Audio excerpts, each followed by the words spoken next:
Hari Om. Hari Om.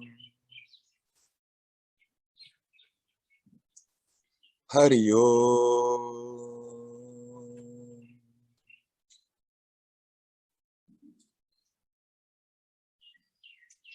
Hello, my friends. Here we are again on the roof. Already 1 week back.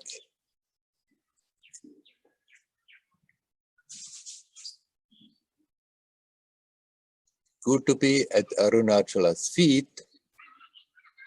Although even here are tensions in the air.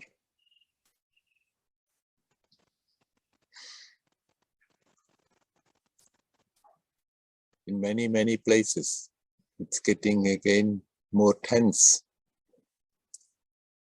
Just never forget, you are essentially divine, unborn, deathless. Nothing can really touch that essence. The more we remember that, the easier it is to deal with external circumstances, even if they are sometimes tough.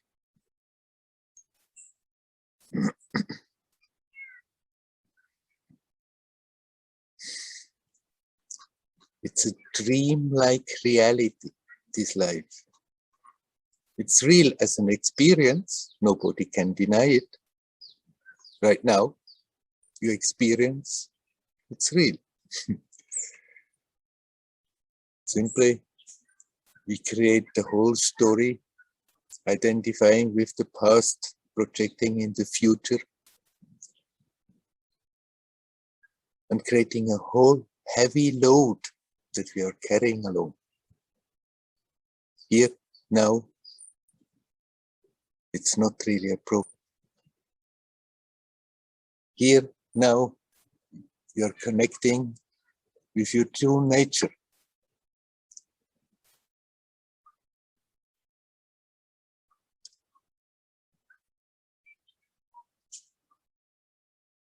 It seems for some time it's getting, it seems for sometimes it's getting even a bit tougher, in some places at least, but it will pass. This whole madness will come crashing down, sooner or later. Let's hope sooner. And each one has to just somehow find their way through it and stay as unaffected as one can. Some live out alone by themselves, but some live in the midst of all the activities and still learn to be unaffected. Knowing, okay, they are playing their role. There are often confrontations, and still being aware, here now. I'm touching something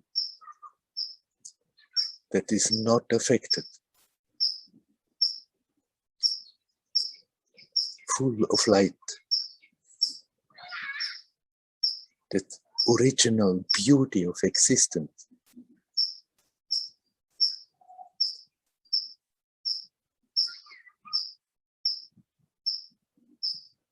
Remember that again and again.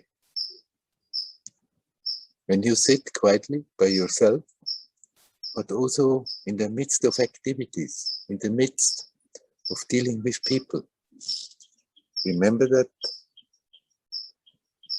until that awareness simply sticks effortlessly.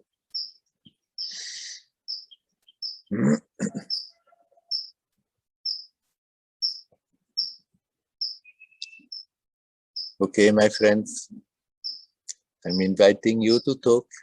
Is there anybody who would like to come in? who is ready to come in, please come.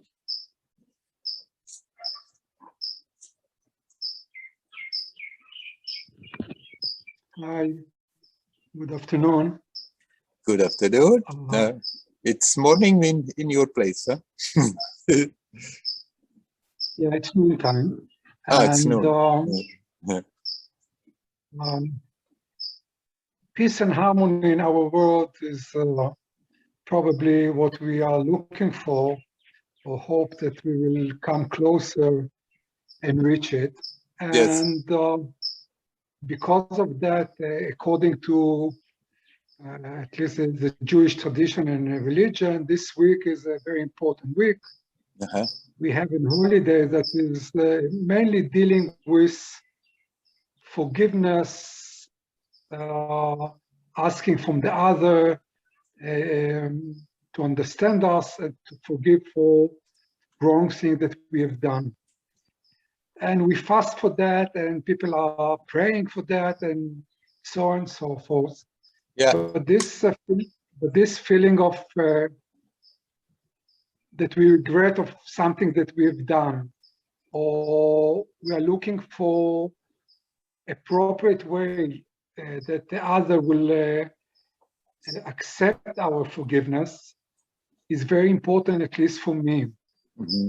And moving in this world with this feeling that my wish will not be accepted is a little bit hard.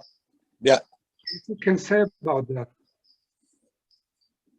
Of course, we all want always that people understand us. It's much more a pleasant feeling amongst people if that feeling is there, the other is understanding me. I'm understanding the other. We can contribute, be open, be understanding with the other people. We can present our story in such a way that they should understand if they want, but we cannot expect that it is working because that's out of our control. So all you can do from your part is to be open for honesty, for harmony as good as you can, and then accept whether from the other side it comes or it doesn't come.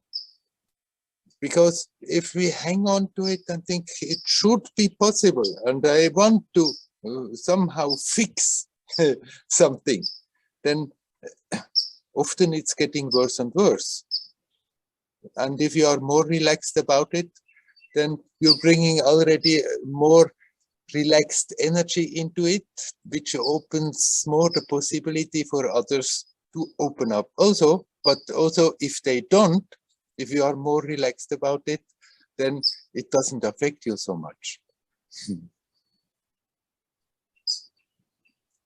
But even when I saying to myself, I didn't done this thing deliberately, I didn't intend to harm anyone. Mm-hmm. Still there is something that stay with me, something that is not feeling well. Yeah. And it's not enough for me to say, it's true that you didn't meant to harm anyone, but look on that there are people who can be harmed and react for that. Yes.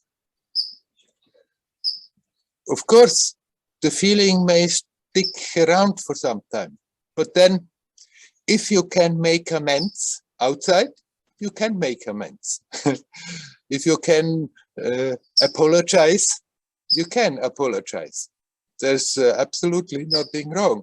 If you can undo something that you have done without thinking, without wanting, that has hurt somebody, fine. But it's also, there are limits to the possibility what you can do outside. But if you carry the feeling with you, then either you'll look at the feeling and you learn to let it go, or you keep on nourishing it. And if you keep on nourishing it, you are holding on to it, and you are carrying always still a negative energy in the present about something that happened in the past. So don't think that you need to hold on to that feeling of feeling not good about it. Do make amends if it's possible, but then have a good look at yourself and see that feeling, see what it is doing to your experience right now, and learn to let it go. It's not helping you, it's not helping them, it's not helping anyone if we keep it up, if we hold on to it. It's also a trick of the mind to take myself as a person and the role that I'm playing too important. I want to be a good guy, liked, admired by others. And if I have done something that is hurting that image, then of course it's not a good feeling. So what will be the difference between looking at the situation as it happened and avoiding judging the situation as it happened? By just looking at the situation as it happened, at the same time, look at yourself, look at the emotions that come up when you connect with that situation. Look what that memory of that situation does to you right now. Then you can remain neutral and you focus on something useful. But if we look at the situation and then there something happens and we start to justify ourselves or condemn ourselves, say, oh, I was so wrong, or the opposite, and thinking they are wrong, I'm right, and they are wrong. That somehow justifying that I did something about which I'm not at ease that I did it, then we keep up the whole mechanism that there is a weight that we are carrying unnecessarily. When you see that judgment is coming, that I criticize others, criticize myself, that I'm looking down at people or at the situation, there you can see, there I'm creating again more that sense of separation with this judgment. And then let the judgment happen and see exactly what the judging mood does to you right now. And then you can also let that go. It's something we have to learn. We have to learn not to judge ourselves all the time, and then it's much easier not to judge the others and the situations all the time. As long as we are judging ourselves always, then invariably we'll also look out and judge everybody else. Well, it's a big mission to change our attitude toward judgment, because we are raised and educated that judgment sometimes is a source toward improvement, but probably it's, as we see, is not. And I just want to say and to bless everybody with that the coming year will be much in harmony between us and between ourselves. So this is the hope of my new year. Great. Thank you very much. Let us pray for that. Hari Om, Hari Om, Hari Om. Hari Om.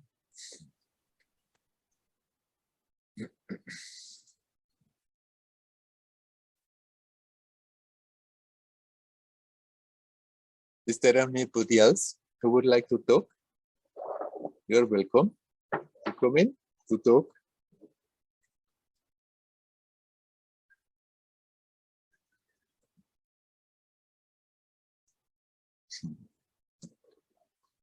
Udi just said, we were raised in the belief that we need to judge in order to improve.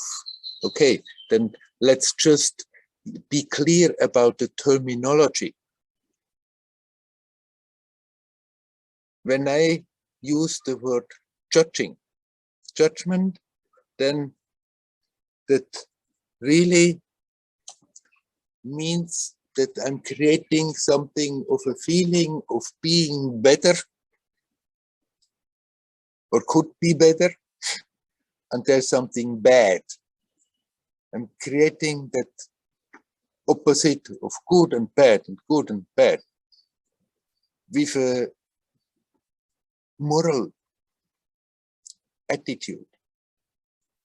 That doesn't mean we should not have a clear view at ourselves and see some things they are not beneficial. When we see traits in ourselves,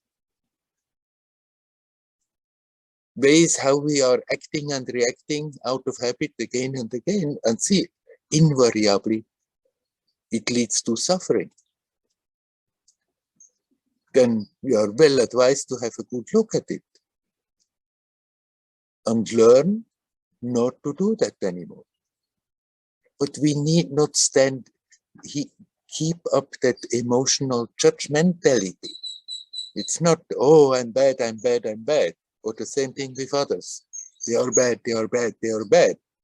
Okay, some people may act in ways we don't appreciate. It's not that we have, by giving up judgment, it's not that we have to somehow try to artificially think, oh no, it's so good, everything is so good. No, on this relative plane, many things are not so good. But we need not get all emotionally worked up and see, okay, this is the case with that situation, with those people, I move as good as I can, that I can be okay with myself. And if I'm catching myself, judging what I did, then I can see, okay, I appreciate to see that this kind of action or reaction is not beneficial. It's creating pain for me and for others. And we are very well advised to make steps, to make efforts, that we learn not to act like this. But if we keep up that attitude, that judgmental attitude, oh, I'm bad, I'm bad, I'm bad, then we are just draining away our energy in that emotion. There is nothing helpful, there is nothing constructive in it. Seeing clearly is one thing, but becoming judgmental about it, becoming all emotional and thinking I'm so terrible, I'm so useless, or they are so terrible, they are so useless, is just bringing again something destructive, negative into the picture. Whereas if I just have a good, honest look at myself and see the points that need improvements, then I can go about it very constructively. Use my energy, my vital force in a constructive way to work on it. It's not something moral. It's simply learning to use our consciousness, our love, our vital force, the prana, in a constructive and beautiful and harmonious way. Why? Because it's natural. And as soon as we are not natural, it's creating pain. But nobody likes to be in pain. Sometimes people hurt themselves because they think they deserve it. But nobody likes to be in pain. Nobody likes to suffer. Why? It's not natural. And so it's good to see what prevents us from being natural, but without wasting our force in being judgmental. Ah, bad, it's so bad. No, it's just okay. There is something that needs improvement.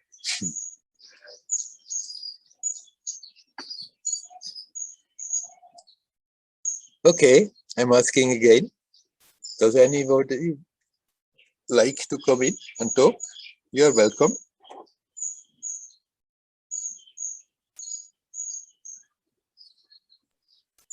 Hello, Werner. Hello, Nelly. I want to share something. You're welcome. Yes, I see now how everything changes. I mean, in myself, and what was natural for me for some previous months, now it changed. Ah. So, yeah, I see that last previous months I had a lot of enthusiasm in sitting meditations for 3 or 4 hours a day, and it was very natural for me. But now I see that I don't have this wish. Yeah. Yes, now I can sit maybe 1 hour. At first it was 2 hours, but now it became 1 hour. And I see that now this is natural for me too. It goes on like this, and I feel that I want to think mantras and feel some connection with heart, and want to watch soulful movies. And so, yes, so this I see another part of my being now. Yeah. What I didn't want to do before. I wanted to be more closed. I didn't want to communicate much, and it was natural for me. But now it changed, and yes, I feel another feelings. I have another feelings, another. I don't know how to say. But anyhow, you are fine with it. It's not that it poses a problem, that you are wondering whether it's false. You are okay with it. No, I think I'm okay. Yes, but at first time my mind thought to me that it's not good, or that I stopped my regular 3 hours meditations, and I tried to follow it, but then I let it go, and so that 2 and then 1 hour is okay. Yeah. Because I see that I can't force myself. It would be not natural for me. Yeah. Yes, it happens like this. I just accept it, and yes. Yes, that it's not for everybody to just live as a recluse on and on and on and on. Sometimes it may be very helpful to have a period like this, but then it's most of the time, for most of the people, it's also good to connect again more externally with others and to be more active. So don't have any bad feelings about it. You still sit every day. That's good. Yeah, and in this moments I remember you and think how you sit for so many years, and I wonder if did you have some less enthusiasm in sitting, or you didn't have these periods when you maybe wanted to meditate less, or you had so strong desires and didn't feel like this? Well, first of all, that's Werner's story, and your story is Nelly's story. Yes, yes, exactly. I just curious. Right, but the enthusiasm to really sit strictly in meditation was also getting up and down, as I said, quite some time every day anyhow. But then there were periods when I would read a bit more and like that. But in this Werner story, that was my story, really to withdraw for some time a lot. And that was okay. That felt okay all along. until then it was time to come out and connect again more with people. But that's the Werner story, not the Nelly story. Yes, of course. Just was interesting. Yeah. Okay. Yeah. Be yourself and look at yourself whether you are okay with what you are doing. And if you feel something is not okay, then you can correct it. But if you basically have the feeling that okay, what you are doing, then you follow that without bringing the intellect in it and thinking maybe it would be better if I would do otherwise. Yes, I understand it. But it's so, how to say, I just wonder how it changes, because so now I don't feel this practice that I did do every day. So this watching breathing, yes, I don't find it so juicy now as I did last month. So it was so completed for me that I didn't want anything else. I felt that something is going on. I felt some tensions, and that some relaxation, very slow, comes very, very slow, and I wanted to go on this process. But now it changed, and I feel I want something else besides it. That's why, and I feel that I like singing mantras, some heart, some connection. Yes, I feel something maybe more emotional. Yeah, dancing and thinking that I didn't do for a long time, but now it came brought up again. Yes, that's just what I see. Yes, it changed it. Yes, I accept it like it is.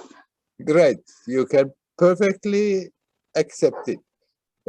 You don't have to give up what you did before completely of watching your breath. You can also, when it comes to your mind, if you remember, you can also combine it with whatever else you are doing. And then no problem, huh? Yes, I do this. You do this, yeah. Yes, but not so long as before, but yes, I do it. And yesterday it was hard for me to sit. I even I felt again tensions and couldn't sit all hour. I had to move a little, so slowly. But today it was much better. Feel I could sit, and maybe more relaxation came. Yes, I just see that I can't stick to anything. Because everything changes all the time. Right. Yeah. That of course this will be like this. Sometimes it's easier, more peaceful, more harmonious. Sometimes it's not so easy. That's how it goes. Yes. Thank you, Werner. You're welcome. Hari Om. Hari Om. Hari Om. Hari Om.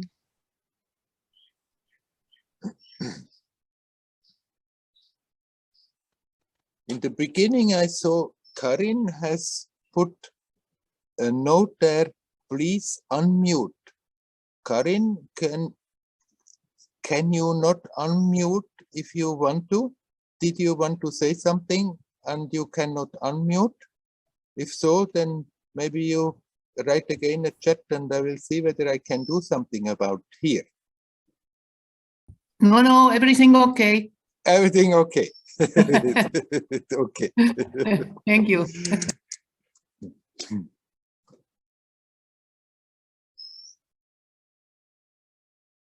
Is there anybody else who would like to come? You're welcome to come in. Hello, Werner. Moksha here. Hello, Moksha. I hear you. Oh, now I see you. Hello, Werner. I have a question. or you say with this awareness that it sticks, right? Yeah. And my experience is that- Come a little closer, because Yes. now I hear you Yes. again. Yeah, yeah, Better. yeah. When you Okay. lean back, then somehow I don't hear anymore. Okay. Okay. I will sit straight up. With me, it is like if I don't do any action, there is this awareness, this awareness, right? Right. But if I go in action, there is I miss it somehow. Yeah. And if you speak, it sticks. I see. A long time you were sitting in silence, right? Yeah. Or sitting in your cave. I think this is a great help for that it becomes stronger or sticks, right? Right. Do That you was the agree? point. That was the point. Right. And I see I am in the daily life with the kids and blah blah blah. It is it needs a lot of awareness that it sticks. Yes. Um, I want to ask you if I come into action, Mhm. there is the habit of the mind to think I do it, right? Yes. Right. And I think this needs to be seen. Is this right? Yes. Yes. Yeah. So yeah, that that's I am. I was just reading a little piece of Nisargadatta that he said, "Be aware of that. There's a happening, but stay aware that you are not involved." Mm. Right. Mhm. And this is a beautiful thing. Right. And I see this is my job. Right. And you are quoting Nisargadatta, and you said, okay, I was sitting in the cave for a long time in order to strengthen that awareness. But Nisargadatta, he kept on living his active life in his family, bringing up his children, marrying away his daughters. And he just, his spare time, when he could, he was sitting by himself and holding on to that awareness of being more intensely, but otherwise, even in his activities, he did as good as he could. Of course, often the attention will be completely involved in what we are doing. And then when the memory comes back, oh, there, I'm gone completely, not self-aware. At that moment, you just come back and relax in that. And so if we do that consequently, that memory comes more often, and it's like we can't do it that it sticks. It's more like we can make ourselves available, and then eventually that grace is happening, that something shifts, that you don't really lose it anymore. That doesn't mean after that your attention is not getting involved in things. It will, but somehow it's like that deep down you're always aware, but there is something that is not affected by it, that there is something that is not involved. At the same time, even if superficially the attention is totally involved in whatever is happening in this material appearance, that there just stays there something. And all we can do is come back to that as often, as good as we can, and learn to relax in it. And then it's more like it's a divine grace that suddenly that connection is being made so strong that the awareness doesn't disappear, even if you are active. Yeah, it seems you also say sometimes a job, and it is not a terrible job, I must say. Yeah. It is beautiful because it is somehow growing. Yeah. So it becomes more beautiful, more beautiful. Right. And the old voice like, oh shit, I was not aware, it's not there. Oh, good. Yeah. So it It's is not what you say. necessary, yeah. If it is coming, I say, yeah. And it was just an old habit, you know, to Yeah. punish. Oh, Yeah. and if it's not happening, it's just, oh, I'm here again. Right. And I see it is a challenge to be in the world Yeah. where I am to improve this. And now is the idea come take some days where I just stay completely alone. I can handle that, or I have the time to do that. So yeah, I was seeing your story on YouTube and it inspires a lot. It's beautiful. Oh, that podcast. Yeah. Yeah, it is really, I really like it. Yeah. Yeah. So, Crazy story. Crazy story. crazy man, that guy, Werner, you know, huh? Yeah, beautiful, beautiful. I don't will, I think I will not stay 7 years, but a day is also something, right? There is also something. Okay, Werner, thank you very much. Thank you Hari Om. for your contribution. Hari Om. Hari Om. Hari Om. Hari Om.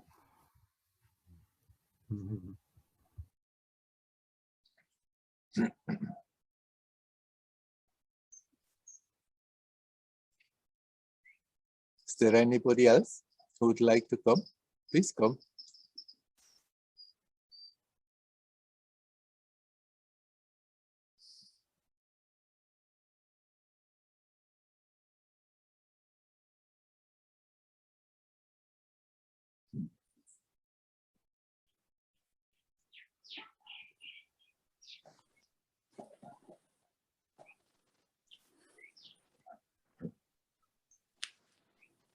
Hello. Hello, Tina. Hello, Werner. Yes. Hello, Tina. Well, I would actually also like to know about mantras and if you have used it for effect, because I feel that when I do it, I get a lot of silence afterwards. So it, and also seems like some mantras, I don't know, some are better than others for me anyway. I don't know. Yeah. But right now it's a Hanuman Chalisa mantra. Yeah. That I don't know, it just touches my heart so deeply. So and I also I've been watching Amma for some time now also, and listening to her, that she says that the mantra is really good to connect to the heart. And I just wanted to hear if you have also been doing that, or if you have some comments or whatever you think.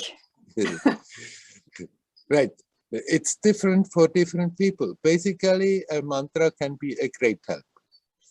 Can be a great help to connect easier with the essence. No matter whether you focus more on yourself or focus on God, in any form or without form, a mantra can be very helpful. It was never an important part in my sadhana, but it was there all the time. I did mantras before I came to Amma, and then she gave me a mantra, and then it was just that mantra that she gave me, that stayed with me, that often, because my approach was more on the Advaita path, but at that time I felt it's a job, it's a heavy job, it's a lot of effort.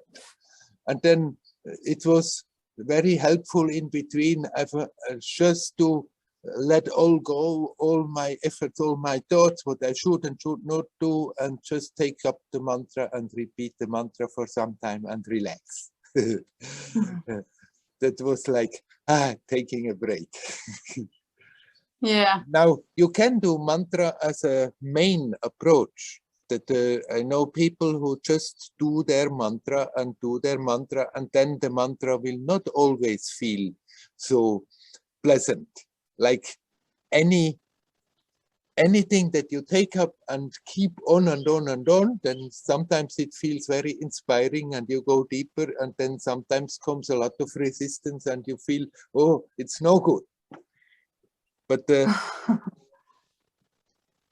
but then those who really go on that mantra path, they just keep on doing that mantra as much as they can all the time. And that's certainly an approach. But you can do other things and then just bring in as part of your practice chanting mantras. It can be a great help to connect. It can be a great help to open your heart. Definitely. Even a great Advaitin like Nisargadatta, he had great respect for mantra practice. And in his Indian way of expressing things, he went as far as saying, even if you could teach a donkey to repeat a mantra and he keeps on repeating it all the time, that donkey would get liberation. That's funny. He himself was not, he was giving mantras, and he did mantra a bit in the beginning from the tradition, from his guru, from that Siddha tradition. Sometimes he did give that mantra, which was a long, long mantra, but he gave also other mantras, but he was not talking much about it, mainly being busy with the jnana approach. But again and again, he expressed great respect for mantra practice. And so if you feel attracted to mantras, do you have one basic mantra which is just your mantra, or you just pick up whatever mantra comes? I'm sorry, you're dropping out, Werner. I cannot hear you. It's still the picture. Now I don't hear you. I don't know whether you hear me, but sorry. I think I unmuted. I'm sorry. Yeah. Now it's much better. Yeah. Good. Okay. So Okay. what I tried to ask you, and somehow the internet didn't want this question 2 times. Yeah. Do you have a basic mantra, which is your mantra? No, not really. Not really. I have received a mantra before, but it's not that, it was not the right one. You know, it doesn't feel like it's the good one. So I'm using it seems to come to me what I must use at a time. And then it just disappears again. It seems a little bit like Nelly, you know, something comes up and then I use it for a time and then it just goes away and then something else comes up. And then it seems to come up naturally, you know, like now it's just really this Hanuman Chalisa that is so beautiful, just singing that. And, you know, I don't even, all the words are so difficult to say. But I just try my best because it's a difficult language, you know. So, but it's still it's really good. I feel has makes me really still my mind like nothing else before. So if I would really recommend it for anybody else if they feel like it. I mean, it's for me, it's really it's making a lot of difference. So it could be for others also a good thing to try. I mean, why not? But yeah. So I'm very happy for this. But I wanted also to ask you about if you know about Hanuman, because if you know more about him, because I don't really know much about Hanuman. If you want to know more about Hanuman, you have to Yeah. read the Ramayana. Ramayana. Ramayana. Yes, Okay. that's the whole story of Rama, how he lives, how he goes then, how his wife is being kidnapped, how he goes to bring his wife back, and Hanuman is the big devotee of Rama and accompanying him. What he is signifying, not sig- Yeah. what he is signifying is really the vital force and the devotion combined together. He's also called the Vayu Putra, the son of the wind, the son of the prana. Yeah. Yeah, and at the same time, he is so powerful with his vital force because he's also full of devotion. He has no other thought in his mind but Rama, Rama, Rama. Yeah. Yeah. So he's a great role model for devotees. Yeah. Yeah. But if you want more details of Hanuman, read the Ramayana. Ramayana. Could you just write it to me? Just so I get it. Ramayana. Ramayana. Okay. Okay. Now I get it. Yeah. Yeah. Okay. Well, I will do that. I feel I have to know more about it because I think it will help me in some way to read a little bit. Yeah. It's one of the great classics of the Hindu scriptures. Okay. Yeah. Yeah, that sounds good. Okay. Well, thank you very much, Werner. You are welcome. Thank you. Hari Om. Bye. Hari Om. Hari Om. Hari Om.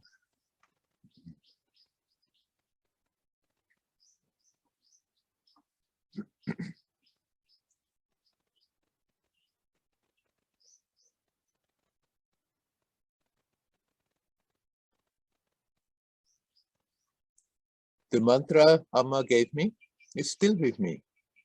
I'm not doing mantra japa with it. Actually, I'm doing a little ceremony every morning, collecting some flowers with another mantra. But the mantra of Amma is always still with me. When I sit down, start my practice, then first I do the mantra. I have a very long mantra, so I'm doing it very slowly, just one time. Takes a while. Actually, I'm doing mantra when I'm driving with the roller, with my scooter on the road. Then I'm also doing the mantra. Somehow I had that idea, and it gives me the sense that I'm being more protected on the Indian road if I'm doing my mantra driving there. It has been with me since 40 years. I've never been a mantra japa practitioner particularly. Sometimes I did more, sometimes less. Now I'm not really doing japa with that mantra, but somehow it has helped me to connect. It's a token of the Guru given to the disciple as a means to connect with that what the Guru stands for. And what is it that the Guru stands for? It's our true nature, it's our true self, it's the divinity. The Guru and God and the self are the same. And so for many, it has been helpful. This is a special situation. I had that luck of being given a mantra by a Guru whom I appreciate and whom I have faith in. But one can also do mantras in different ways, in other ways, like Tina just says. A mantra comes along and she feels an affinity, and then she starts to chant it and practice it and feels that it has a very good effect. That's another way of dealing with a mantra, and it can be very helpful. So whatever helps, is okay. There's not really a right or wrong. Whatever helps you to connect, whatever helps you to relax, whatever helps you to let go of stuff that we are unnecessarily holding on in our mind and carrying along, the burdens that we are unnecessarily carrying along. Whatever helps you to let that go, that is good. That is all right.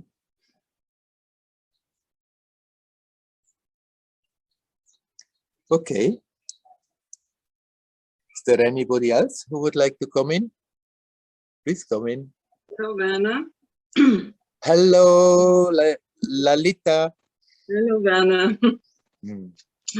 Hari Om. Hari Om, Hari Om. So have you somehow gotten over the first shock after coming back from Krita? Not really. Not and really. also, Hanuman did not help so much. This is the Ramayana, no? Yeah. I read it and I practice the Hanuman Chalisa more than 20 years every day. Yeah. And yeah, but my question is, I mean, I do this and a lot of mantra, japa or whatever. Mm-hmm. And I'm really devoted to Hanuman, Shiva. But inside there's fear. This fear is there. Yeah. It's it's not a guarantee that you do the mantra and then that fear disappears. No. But it can help you to deal with it easier. Right. Now the present situation brings up a lot of fear. That's it. Huh? Yeah. Right. And it's it's like this, that I try to find out where the fear or this, what is Angst? Angst is fear, no? Yes. Yes. Where it comes from. Is it a part of me, or what is it at all? The only thing I can say, it comes. Okay, it goes. And sometimes it's possible to watch it like clouds. Yeah. But if the cloud is too near, you know, yeah. if it's above me, then there is so much sadness and I don't know what to do. Yeah, yeah. I mean, the root of the fear always finally goes back to fear of death, fear of annihilation. That it's very strong, although we learn, we hear, we believe that we cannot die.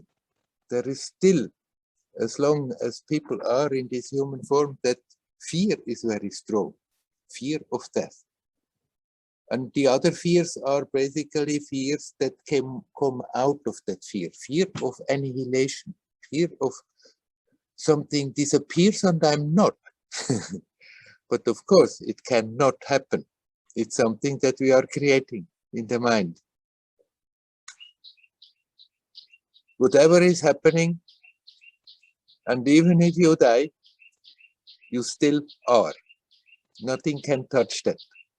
Nothing can touch what you really are.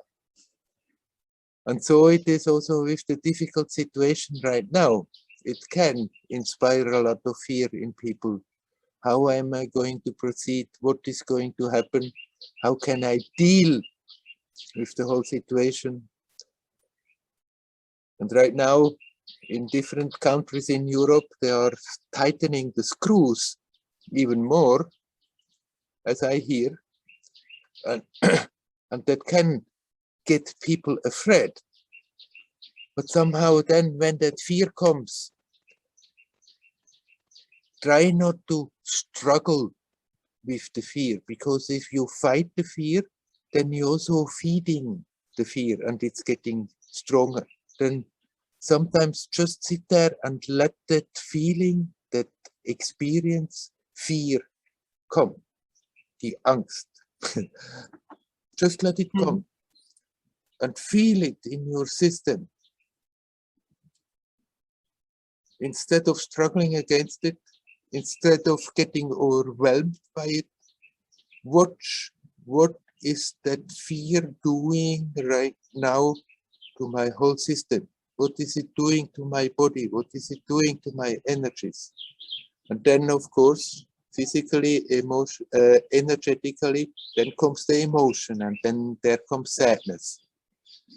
So don't struggle with your sadness, don't struggle with the emotion, then let it come, but redirect the attention on the physical and energetic level. See what the fear is doing to you physically.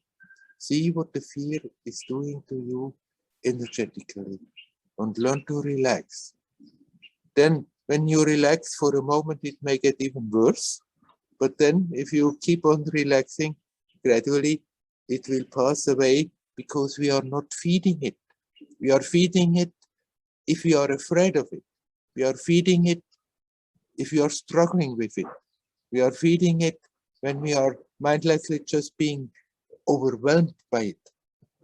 But if we somehow come around to accept, okay, that feeling, fear is there, and then not be afraid of the fear, not be afraid of being afraid. But okay, accept fear is there. Watch what it is doing to you, to your experience now. See how the body reacts. See how the body has the tendency to get all cramped all over. See how the belly has the tendency to get all cramped all over. And then relax as good as you can. Relax your legs, relax your shoulders, relax the whole rest of your body. And then you feel energetically what fear is doing to your physical body, to your energetic body. And you relax energetically as good as you can. Just relax. Even if you give the impulse to relax, you may not be able to completely relax, but just giving the impulse is changing something in your experience. It gets already a bit lighter. I can, what you're describing. The fear is there when in the morning especially. Yeah. And then when I start with yoga or breathing or whatever, or connecting to that, then I see it becomes less power, Yeah. But there is always the feeling, that my freedom is gone. And I was really shocked when you said the sentence that we are in the middle of the war. Yeah. Wir sind mitten im Krieg. And now, oh my God, and where can I run and what can I do? And I don't know, it was always like, oh, we are free like birds. And this is weg. This is I don't know, it's not possible anymore. And it makes me like to feel in a prison. Yeah. Of course, externally, your movements are very restricted compared to how they were. Now, this is momentarily simply a fact. But your freedom is not really how much externally you can do or you cannot do. Your freedom is how much you are getting affected by what is happening around or not. Connect with that freedom, that there is something in you not affected by that. And then we have to just somehow find our way through whatever is going on right now. You can maybe often allow yourself little freedoms in spite of the rules, but not fix your attention on the things that you cannot do, but enjoy what you can do. You still can, you're living in a beautiful spot, you still can go out into nature and have and go for a walk, walk along the river, enjoy the beauty of nature, the trees, the clouds, the water. Focus on that which you can do and be happy about that, instead of keeping in the mind on all the things that you right now cannot do. It's not going to stay like this forever and ever, but for the time being, we somehow just have to deal with what is happening. It's not that we should simply submit and say, okay, we cannot do anything. We can do anything, but it's not necessarily that you have to go on the road and demonstrate. If some people want to do so, they can, fine. If they feel that's they should do, good. But actually what changes is that you connect with yourself, you connect with your inner light. And it helps then when the thoughts come, but all this, I'm feeling like a bird in prison, that I could, like in a cage, that I could do so many things and now I cannot. Instead of getting sad about that, accept, okay, for the time being, it's like that. But my well-being is not depending on that. My well-being is not depending that I can do all the things that I could do before. But all right, for the time being, it's not that you need to like it. You can dislike it, that it's like this, but accept, all right, it's like this. But there are still so many things that I can do. There are still so many things that I can really enjoy, and with the help of confronting those things, connect easier. Focus the attention more on that, and then the other aspect will not be appear as such a burden. Okay. What Lalita just mentioned before, that I said we are in a war, because we talked privately a moment and she said it feels like in a war, and I said we are in the war. It is, without people being quite aware of it is a war. It's as terrible a war like the other wars were. It's a war like always in the war. It's light and darkness that are struggling. And it's intense, a war of light and darkness. But this war won't be won with violence. It's not that we have to conquer. I mean, if people go and demonstrate, fine, but it would be better if they remain peaceful. This war is not going to be won with violence, but the more people start to connect with their own lightful divine nature, the more the divine, the light is getting stronger and can manifest more and more. And that's how this war is going to be won. And everyone can contribute.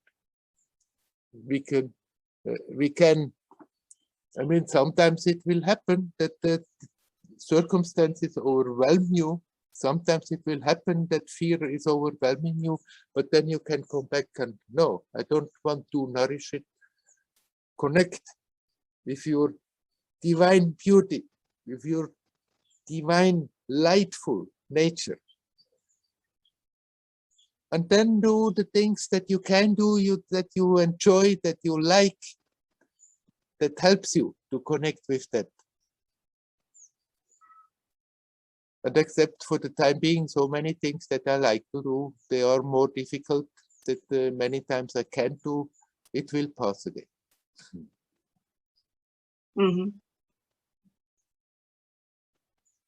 Thank you, Werner. You're welcome. Hari Om, Hari Om, Hari Om. Hari Om. Is there anybody else who would like to come in? Please come. Yes, hello. I dare to Hello. jump in.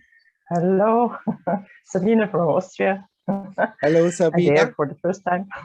Here for the first Yeah. time. Huh? Yeah. Now I've watched all your satsang since it started, but I'm asking a question for the first time. Yeah. Yeah, You're welcome. Yeah. And thank you for your satsang. Yeah, maybe I will follow, or maybe I'm in a totally different situation, or I feel the situation different than Lalita. Yeah. Though I am aware of the situation in this world with Corona and all the things going on. Yeah. And sometimes I'm also getting emotional over this. But inside of myself, and this is connected with my life situation, also I feel a lot of freedom, Yeah. very much freedom. Yeah. Because after a very strenuous month in my life, I'm in a situation I maybe have been wishing for some time. So I feel like very much free in. I mean, I have obligations to do in my work, my life, with my family and my dogs, but I don't need to go for work for a living at the moment, and Yeah. and I can do what I want, and even also, yeah, I'm in a very lucky situation actually. But the interesting, and this is what I want to talk about, I can watch two movements inside myself.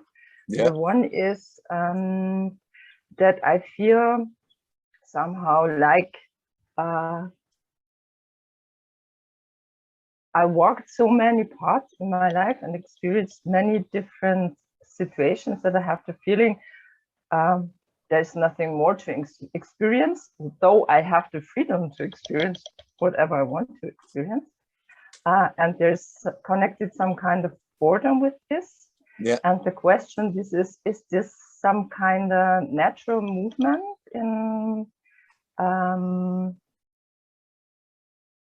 yes, the sadhana one is doing, and this becoming aware that the interest in this play of life and all these things one could do, yeah, that one is losing interest into the game of life, let's say, more and more. And this is what it feels like. Yeah. Yeah, that's the question. If this is a natural movement or something that is popping up on one part of the path. And the other thing is that my mind is still very active, like, oh, now I could do this and this course, and I could go there, and maybe I'm also travel a lot, what I'm not used to, though there is this situation of Corona, it is possible. And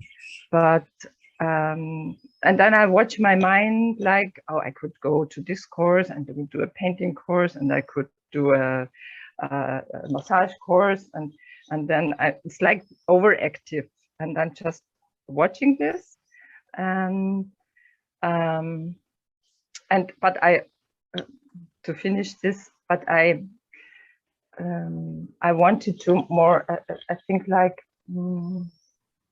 How could I relax more and let the reins go and have life show its path on its own, and to calm down this overactive mind? How could I cope with this? So I hope this was not too confusing. No, it's okay. So yeah, you're describing two opposed movements, right? On one hand, you're getting more and more bored with everything, and you wonder whether this is a natural development in the sadhana. It can, it need not, but sometimes it happens to people that the whole story seems less and less interesting. But then, in spite of one part feeling like this, then there are old habits. And one old habit may be that in order to get the maximum out of life, you have to do so many things. So it's best is that you just watch the two movements and don't take them so serious, neither one nor the other. And when the monkey mind comes and said you should do this and you should do that, then you can have a look at it. And if you really feel in your heart a resonance that, yes, it feels totally right that I'm going for that, then you go for that if you can. But then if you don't feel that, then it's just one more of those ideas that maybe could bring something, or maybe you could squeeze out something special, something extra from there. Then maybe you just leave it, let it come, the idea, and let it go, the idea. Your well-being is not dependent on doing all those things. And one aspect of you is very clear about it, because it comes then, there comes that feeling, but what's the point in going for all that? It's always in a way the same story repeating itself over and over and over. So what's the point? But then that aspect is also there, that curiosity, and basically nothing wrong. It's not that everybody should withdraw from external activities, but something in you is a bit saturated with it. And so you have the right then to really look at those ideas when they come, and look at them, whether they really touch a chord in you, whether you really in your heart feel, yes, that would be a good thing to do, that would be helpful on my way, then you go. But otherwise, then, I see, there were one more of those ideas. Let them go, let them go. No, don't take them so serious. Yeah, that's true. But sometimes it really got me. Sometimes it really gets you. Yeah. Well, I see it. Maybe it's like a wave. I had the picture while you were talking. Like sometimes this is this oversaturated, and when the wave is really down, and then it goes up like this. Oh wow! But I can see so many things, and then it's somehow it's like waves. And maybe and yes, I try to breathe into it, and I do what you say, like this. Do I really want to go there? Is this just an idea? And I got this answer while I was the question was popping up, but it feels now more like I should relax into this. Yes. Yeah. Right. It's the moment to relax. Huh? Yeah. Finally, time to relax. Yes. Yeah, that's great. Yeah. And then let's take, since you don't have a strict program of obligations, then no, not at all. Then great. Then you can take life as it comes, day after day, and connect with yourself and relax, and then let the things take their course as they come and as they go. So best just to watch those movements, yes, and breathe in them, and then and then maybe they will fade out, or maybe they fade out, or then something may sometimes pop up and it's clear, okay, this is now on my path, and then you can go for it. Yeah. Whatever, whether you stay home and relax or whether you stay mainly by yourself, or whether you are getting into activities, into a lot of company, just in both cases, learn to relax. When you are in the midst of it, or when you are completely out of it, relax. Connect with yourself. Both are aspects of this human experience, and in both situations one can connect with the self. So lucky I am. Right. We are all lucky. Yeah. We are all having that option. Lucky we are. Lucky we are. Yeah. Thank you so much. You are welcome. Hari Hari Om. Om. Hari Hari Om. Om. Hari Om. Hari Om.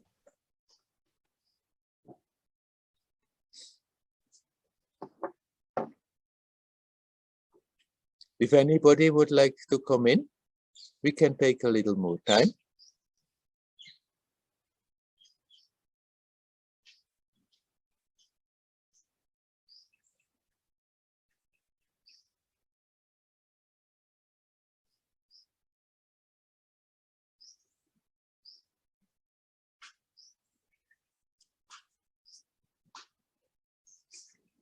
Okay. Werner. Hello, Lely. Werner. Yes, hello, hello, Werner. I want to ask one more question. What do you think about hypnosis or self-hypnosis, or maybe some practice to help to remember something? I have some funny situation happened to me. I lost my things when we moved from Dayal's mother's house to our new house, and I don't remember where I put our warm things.